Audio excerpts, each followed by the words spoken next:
ও ভাই খাঁটি সোনার চেয়ে খাঁটি আমার দেশের মাটি।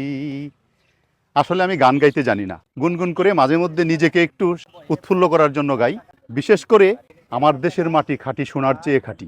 কেননা দেখেন, আশেপাশে একটা বীজ রোপণ করে দিবেন, অল্প কয়েকদিনের মধ্যেই সেই বীজটা জার্মিনেট করে একটা গাছ হয়ে যাবে। ফসল কিছু বুনে দিবেন, হয়ে যাবে।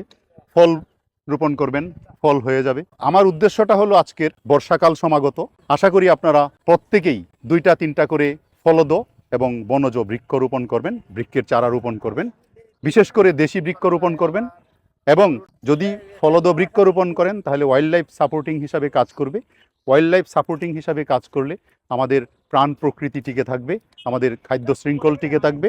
আমাদের খাদ্য শৃঙ্খল টিকে থাকলে আমরা নতুন নতুন উদ্ভিদ থেকে নতুন নতুন ফল পাবো। আমাদের আহারের সংস্থান হবে, আমাদের খাদ্যের সংস্থান হবে।